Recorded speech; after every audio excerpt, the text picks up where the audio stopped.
হরগুন প্রীতকর যে ক্যাচটা নিলেন সেটা কোনো ক্যাচ নয়। 2000 বছরের গ্লানির টুটি মুঠোয় ভরে ডিপ কভারের দিকে দৌড় দিলেন। ডিপ কভার থেকে ভারতবর্ষের সমস্ত মাকে বলছিলেন, মা দেখো, মেয়েরা পারে।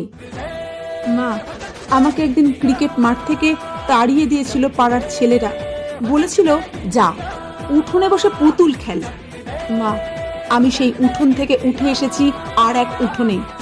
মধ্যরাতে ঘরে ঘরে 60 কোটি চোখ তাকিয়ে আছে যে উঠোনের দিকে, সেই নবী মুম্বাইয়ের ভরা স্টেডিয়াম থেকে বলছি, মেয়েরা পারে। 3 স্পিনার, রাধা যাদব, দীপ্তি শর্মা, শ্রীচরণী, কই তাদের কানের দুল? কোথায় গেল লিপস্টিক? যে কানের দুল দেখে রবি শাস্ত্রীরা কমেন্ট্রি বক্স থেকে মেয়েদের চিনে নিতেন কে ভালো কে আরো ভালো। দরদর করে ঘামছে মেয়েগুলো, দৌড়চ্ছে বাউন্ডারির দিকে, ছুটন্ত বলের দিকে, বল নয় নিজের দুরন্ত আত্মার দিকে। ঘামে ভেজা মেয়েদের মুখ যে এত সুন্দর হতে পারে সে আমি কখনো ভাবিনি। আমি ভেবেছিলাম রাধা শুধু যমুনাতে জল আনতে যায়। বাংলার মেয়ে রিচা ঘোষ বললেন, একটাই কথা ছিল, শরীরের শেষ বিন্দু দিয়ে দিতে হবে। সৌরভ যা পারেননি। রিচা সেই বিশ্বকাপ হাতে ধরলেন। 22 রাত না ঘুমিয়ে যে মেয়েটা মাঠে নেমেছিল সে আরো 22 রাত জাগতে পারবে। স্বপ্ন কাকে বলে? যা আমরা ঘুমিয়ে দেখি?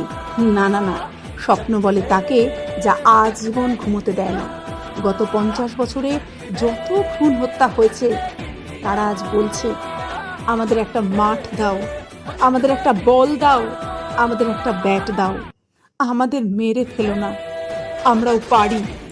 ঘরে ঘরে, পাড়ায় পাড়ায়, রাস্তায় রাস্তায়, মেট্রো রেলে, এরোপ্লেনে, ভাবা অ্যাটমিকে, নাসায়, বুকার প্রাইজে, ক্ষেপণাস্ত্রে, প্রতিটি নক্ষত্র জয়ে, প্রতিটা কন্যা ভ্রূণ উঠে দাঁড়িয়ে বলছে, কি বলছে?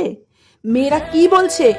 মেয়েরা বলছে, আমাদের একটা মাঠ দাও, আমাদের একটা বল দাও, আমাদের একটা ব্যাট দাও। আমরাও সারা ভারতবর্ষকে আনন্দে, নবীন আনন্দে, গভীর আনন্দে, ইট চাপা আনন্দ থেকে ইট সরিয়ে মাতাল আনন্দে, তুরীয় আনন্দে সমুদ্র হিমাচল কাঁদিয়ে দিতে পারি। হ্যাঁ, আমরা মেয়েরা পারি।